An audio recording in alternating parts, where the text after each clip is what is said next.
when I texted my husband from the emergency room at St. Michael's Hospital.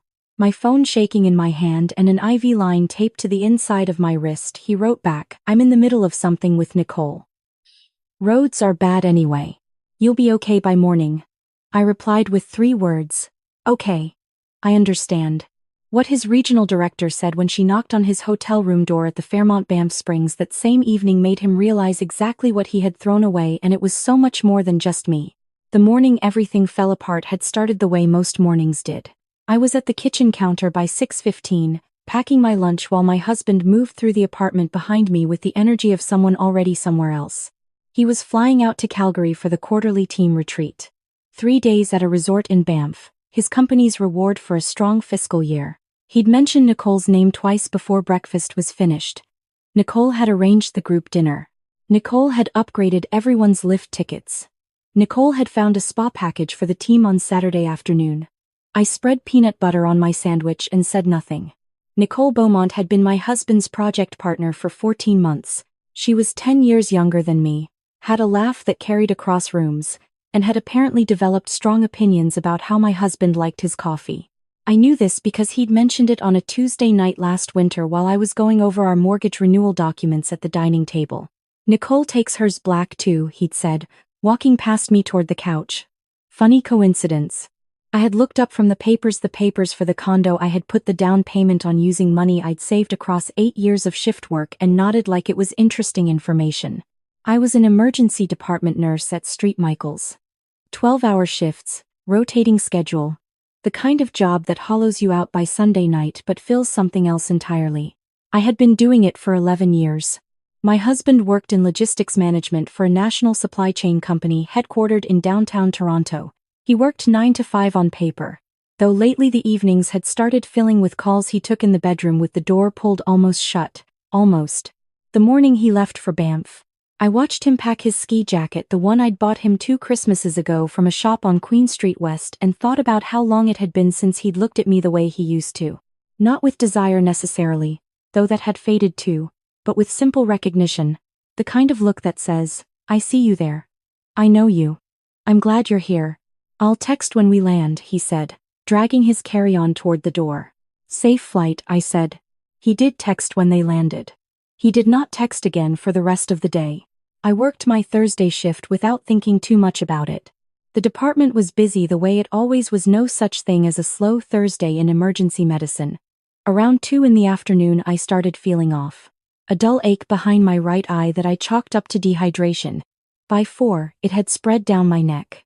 By 5:30 I was dizzy enough that my charge nurse, a woman named Deborah who had been doing this job for 22 years and missed nothing, looked at me from across the nursing station and said, "You're going to sit down right now and you're going to let me take your vitals." My blood pressure was dangerously high. I had protein in a quick urine screen. Deborah pulled me into a bay with the calm efficiency of someone who already knew what she was looking at. "When did you last have a full workup?" she asked. "February," I said. "It's October," she said, and the way she said it told me we were done having a casual conversation. They admitted me within the hour. The attending physician, a resident I had worked alongside for 2 years, sat down and used the measured tone doctors learn early, the one that means the news is serious but not unsurvivable. Severe hypertension, possible early kidney involvement. I needed monitoring, medication adjustment, and I was not going home tonight. Possibly not tomorrow either. I lay in a bay that smelled identical to every bay I had ever worked in and stared at the ceiling tiles. Then I picked up my phone. My husband's number rang 4 times and went to voicemail. I tried again. Voicemail. I typed instead, "I'm in the ER at St. Mike's. They've admitted me. Blood pressure is very high, they're worried about my kidneys. Can you come back or at least call me?" I watched the message go from delivered to read. The little notification appeared within 40 seconds, so he had his phone in his hand. 3 minutes passed. 5. My IV dripped steadily. A monitor somewhere behind the curtain beeped with patient, indifferent rhythm. His reply arrived at 6:47 p.m. "I'm in the middle of something with Nicole. Roads through the mountains are sketchy right now anyway. You know these things usually resolve overnight. You'll be okay by morning. Call your sister." I read it twice. Then a third time, more slowly. The way you read something when you suspect your comprehension is failing rather than the words themselves. He had read my message within 40 seconds. He had taken 5 minutes to decide how to respond. And what he had decided was that road conditions between Banff and Calgary were the relevant factor in whether or not he came to the hospital where his wife had been admitted. Nicole's name was in his first sentence, not mine. I set the phone down on the blanket. Deborah appeared at the curtain and looked at my face and then at my phone and then back at my face with the quiet, experienced expression of a woman who has seen this particular tableau before. "Do you want me to call someone for you?" she asked. "I'll do it," I said, and my voice sounded like it was coming from a room slightly to the left of where I was sitting. "Thank you, Deb." I called my sister. She answered on the second ring. I heard noise in the background, her kids, her kitchen, the particular warm chaos of a household that runs on a real schedule. I told her what had happened, the medical parts first because those were the easiest, and then what my husband had texted, because I needed to say it to another person before I could accept it as something that had actually occurred. There was a silence on her end. Not a long one. My sister is not the kind of person who requires much time to process. "I'm leaving in 10 minutes, she said. "Do not argue with me about the drive." She lived in Hamilton. An hour on a clear night, longer in evening traffic on the 403. She made it in 58 minutes. She walked into the bay still wearing the cardigan she cooked dinner in. Her hair in the same elastic she'd had it in for the school pickup that afternoon. And she sat down next to me and put her hand over mine without saying a single word that wasn't necessary. Then she picked up her own phone. "What's his director's name?" she asked. "My sister, don't." "Her name." I told her. Sandra Park. My husband had mentioned her often enough. She ran the Ontario and Western region, she'd given a keynote at a national conference, she had strong feelings about accountability and communication. My husband had said that last part admiringly at a dinner party 8 months ago, and I had thought, good for her. My sister had found Sandra Park's work contact in 3 minutes through the company's website. She composed a brief, factual email. I watched her type it, explaining that she was reaching out on behalf of an employee's spouse, that the spouse had been admitted to hospital that evening with a serious medical condition, that the employee had been contacted directly and had chosen not to respond to emergency contact attempts. She attached a screenshot of my husband's text reply. She pressed send. "You can't do that," I said, though it came out more like a question. "I just did," my sister said in the same tone she used when her youngest tried to renegotiate bedtime. "Drink your water." Sandra Park called my sister's number 40 minutes later. I could hear her voice through the phone, professional and precise, asking for clarification on the situation. My sister gave it, plainly and without editorializing. Sandra thanked her, said she would handle it, and hung up. I lay in my hospital bed and thought about the Fairmont Banff Springs at 9 o'clock on a Thursday evening. The dining room would be open still, or maybe they'd moved to one of the lounges. My husband would be at a table with Nicole, probably. She would have ordered something interesting. He would have leaned forward the way he used to lean forward when he was interested in what someone was saying.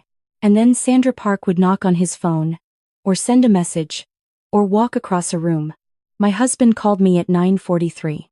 I let it ring. He texted at 9:44. "Why did Sandra get involved? This is humiliating. I was going to call you back." At 9:46. "You're really doing this while I'm at a work event?" At 9:48. "Fine. I'll drive back in the morning." This is a massive overreaction. My sister read them over my shoulder. She made a sound that was not quite a word. I thought about 8 years. I thought about the down payment I had saved across those years, working Christmas shifts and picking up overnight call-ins so we could have a home in a city where a home was nearly impossible. I thought about the RRSP contributions I had deferred 2 years running so we could manage his slow months when contracts fell through. I thought about the Sunday afternoons I had spent reorganizing his paperwork, renewing his vehicle registration, calling our internet provider about billing errors he never had time to address. 8 years of being the person who handled things, 8 years of believing that this was partnership, that it balanced out somewhere in ways I wasn't tracking closely enough. And he had read my message in 40 seconds and decided Nicole and icy roads were the relevant information. "Okay. I understand." That was what I had written back. It was the truest thing I had typed in years. I did understand, finally, with the particular clarity that a blood pressure of 168/112 had apparently been required to deliver. My sister stayed until midnight. She drove home because she had her kids in the morning and she knew I would make her go. Before she left, she used my phone to take screenshots of every text exchange, emailed them to herself, and made me write down the name of the family lawyer she'd used for her own separation 2 years earlier. "Just write it down," she said. "You don't have to do anything with it tonight." I wrote it down. The hospital kept me for 2 nights. My blood pressure stabilized with medication adjustment. The kidney involvement was caught early enough that the attending was cautiously optimistic. "I was going to be fine," he said. "My body had been giving me signals for a while, probably, and I had been too busy managing everything else to listen." My husband arrived at the hospital on Saturday morning looking like he had not slept well. He stood at the end of my bed and said he was sorry that he hadn't come right away, that he had not understood how serious it was, that the texting had come out wrong. I looked at him, really looked at him, the way you look at someone when you are deciding something, and said, "I know you're sorry. I want you out of the apartment by the time I'm discharged." He started to say something about overreacting. "I'm asking you calmly," I said. "I am medically required to keep my stress levels down. Please don't test that right now." He left without saying anything else. I think he believed I would change my mind by Sunday. My sister had other plans. She had called our building superintendent on Friday night, explained that I was in the hospital and needed the locks changed for security reasons, and had arranged for a locksmith to come Saturday morning. She also called Marcus, a friend from her neighborhood who ran a small moving company out of Mississauga. He owed her a favor. She had staged 3 of his listings for free the previous spring, and he had a truck available. By the time I was discharged Sunday afternoon, my husband's belongings were in a storage unit in Etobicoke, 12 boxes. A sensible number for one person's share of a 2-bedroom condo. My sister had been specific. She had not packed anything that was jointly purchased, nothing ambiguous, nothing she wasn't entirely certain was his. Only the unquestionable things: his clothes, his desk equipment, his collection of vinyl records he never played, the ski jacket I had given him, his financial files. 12 boxes, 2 trips in Marcus's truck, 4 hours of work. My husband had a new set of keys on his first morning in a hotel downtown and a 1-page letter from the family lawyer my sister had recommended, outlining the process for a formal separation under Ontario family law, including provisions for the condo, since I had contributed the down payment and held the primary mortgage. The letter was courteous. It was specific. It left very little room for the kind of conversations I no longer had the blood pressure for. He called 4 times. I let voicemail handle all 4. He texted that I was being vindictive, that I was punishing him for one bad decision, that 8 years deserved more than a letter from a lawyer. I read the texts on Sunday evening from my couch, my sister beside me with a container of soup from the Portuguese place on Dundas Street she knew I loved. I thought about 8 years and what they actually contained: the Christmas shifts, the deferred RRSPs, the Sunday afternoons with his paperwork. And I thought about 40 seconds the time it had taken him to read my message from the emergency room, and 5 minutes the time it had taken him to decide Nicole's presence was more important than mine. 8 years was a long time. It was also just time. Time wasn't the same thing as what it deserved. I had been home for 3 days when my downstairs neighbor, a woman in her 70s named Mrs. Osei, who grew tomatoes on her balcony and had lived in the building since it was constructed, knocked on my door with a tin of shortbread and an expression that suggested she had been debating with herself about something. "I don't like to interfere," she began, which in my experience means a person is about to say something important, "but I think you should know. The woman with the silver Audi, she's been here on Wednesday afternoons. Maybe 3.5 months. Stays an hour, sometimes more. I see her in the lobby." I thought about Wednesday afternoons. My husband had started working from home on Wednesdays 4 months ago. A new scheduling arrangement, he'd explained. Better for focus. Nicole drove a silver Audi. She had posted a photo with it in the background on LinkedIn when she was named to a regional leadership committee. My husband had shown me the post at the time, proud on her behalf. "Thank you," I said to Mrs. Osei. "I appreciate you telling me." She patted my hand and left the shortbread. I stood in my hallway for a moment, then walked to the window and looked out at the street. It was Wednesday afternoon. The lawyer's letter had asked my husband to collect the remaining personal items. The boxes were in the storage unit. The access code had been sent to him within 14 days. He arrived at the storage facility on a Friday with his older brother. According to the notification the facility sent me as the account holder. I was not there. I did not need to be. What I did not expect was the voicemail that came that same evening. It was from Sandra Park. "I wanted to reach out personally," she said. Her voice was even, measured, the voice of someone who has conducted a great many difficult conversations. "I understand you're going through a very hard time. I want you to know that what was disclosed as a result of last Thursday's situation led to an internal review at our company. Our workplace conduct policy has very clear language around relationships between team members in supervisory adjacency. Your husband and Nicole Beaumont work in exactly that kind of arrangement. He's been moved to a different team and his access to the Banff project has been reassigned. I thought you deserved to know, given the role your message played in bringing things to light. I hope your health continues to improve." I listened to the voicemail twice. Then I sat with it for a while. I had not set out to affect his career. My sister's email had been about his absence from a medical emergency, not about Nicole. But information, once delivered to someone like Sandra Park, follows its own logic. The Wednesday afternoons. The Thursday lunches that had always run long. The business trip where an employee's director had to knock on a door because a wife was in the hospital. Sandra Park had connected the same dots I had, and she had done it professionally and without sentiment. A month later, I ran into a friend of my husband's, a man named Patrick, who we'd known since graduate school, at a farmer's market on a Saturday morning. He looked slightly uncomfortable seeing me, the way people do when they've been getting information from only one side of a situation. "He's not doing great," Patrick said, "buying cherry tomatoes and not quite meeting my eyes. Lost the Banff account. Nicole's gone to a different company. He's been at the keg almost every weekend. I saw him last Saturday. He was pretty far into it and going on about how you didn't give him a chance to explain." "He had 40 seconds, I said pleasantly. Patrick looked at his tomatoes. "He had my message for 40 seconds before he replied," I said. "That's how long it took him to decide what mattered. I didn't take that chance away from him. He used it." Patrick nodded slowly. He seemed to be revising something. "He told me you were dramatic," he said, though it came out almost as an apology. "I know," I said. "Take care, Patrick." I walked home with my groceries in the October morning and thought about what dramatic looked like from the outside. A woman with a blood pressure of 168/112, alone in a hospital bay, watching a message go from delivered to read. A woman who had quietly arranged for boxes to be packed and a letter to be sent and who had not once raised her voice. If that was dramatic, I had been performing the wrong version of it for years. 2 months after I came home from the hospital, I received a 6-paragraph email from my husband. He'd used a new address, one he'd clearly created for the purpose, with both our first names in it, which struck me as either optimistic or delusional. He wrote that he had been in therapy for 5 weeks. He wrote that he understood now what he had done and what he had failed to do.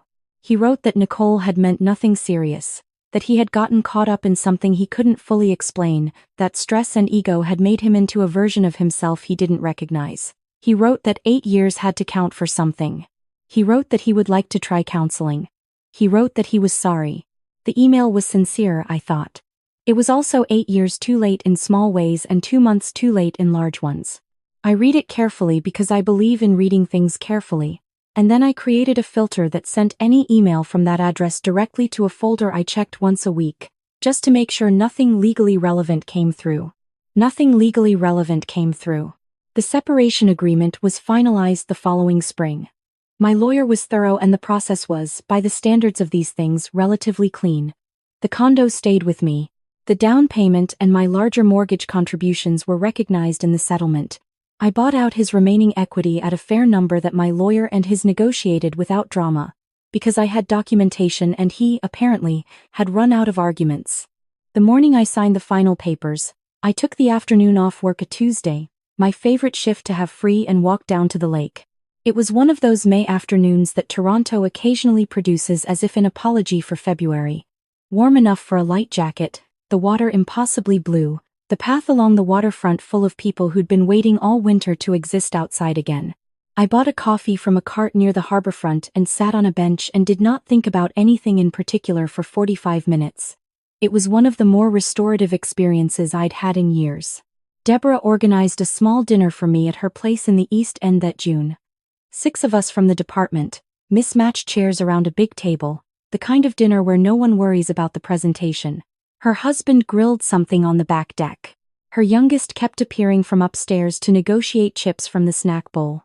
There were 3 different kinds of wine because everyone had brought something, and nobody finished the same bottle they'd started. At some point the table had dissolved into 2 conversations and I was in the corner one, talking with a paramedic named James I'd known vaguely for years. And I realized halfway through a sentence that I was laughing not the careful, public kind, but the unself-conscious kind that comes from somewhere unguarded and that I had not noticed it start. My blood pressure, at my last check-in with my GP, was 117/74. She had looked at my chart, looked at me and said, "Whatever you're doing differently, keep doing it." I had told her I was sleeping better. I had not told her about the 12 boxes or the storage unit or the signed agreement, because those were not the relevant medical facts. The relevant medical fact was that my body had stopped bracing for something.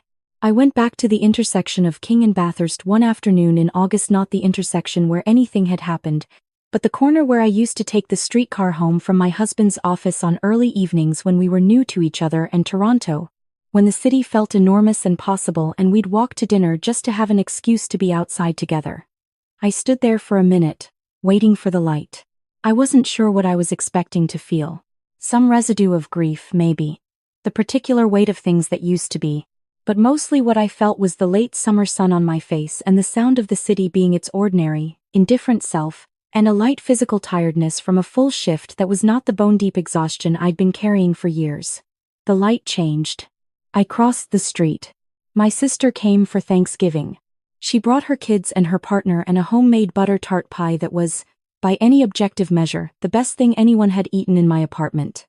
We pushed 2 tables together in the kitchen and ate until it was unreasonable and talked about nothing particularly important and everything slightly important in the relaxed way of people who have all agreed to simply be in the same room.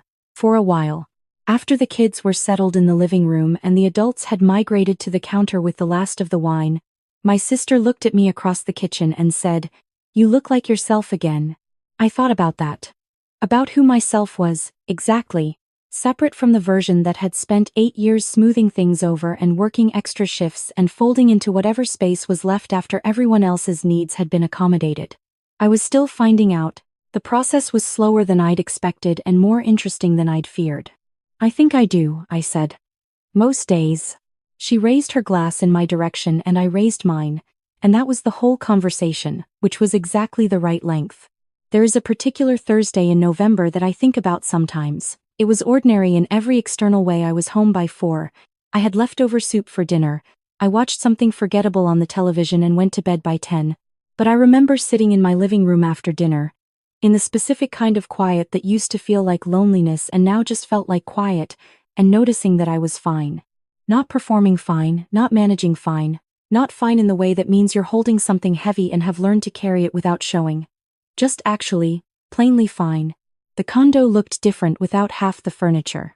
I'd rearranged things after the boxes left and discovered the living room was larger than I'd thought, that the light from the west window was better than I'd known, that the walls could hold more of the art I'd always liked and less of the kind that had been chosen for a collective taste that was never quite mine. It was a small apartment in a city where small apartments cost more than they should, and it was mine in a way it had not been before, and I had paid for it with 11 years of 12-hour shifts, and I was not inclined to apologize for being attached to it. I thought about 40 seconds sometimes. That specific interval. The time it takes to read a short message. The time it took him to read mine, assess the situation, and determine that the Rhodes and Nicole's company were the relevant factors. I did not think about it with anger anymore, or even with much sadness. I thought about it the way you think about a moment that clarified something you'd been squinting at for years. Some information can only arrive in extreme circumstances. I was fortunate, in a clinical kind of way, that mine had arrived when it did and not a decade later. The snow came early that November, which it sometimes does in Toronto, dumping 4 centimeters on a Wednesday afternoon and turning the city briefly beautiful before it turned gray. I walked to the pharmacy after my shift in the first real cold of the season, my scarf up around my face, boots on the salted sidewalk. I thought about nothing much. I thought about whether Mrs.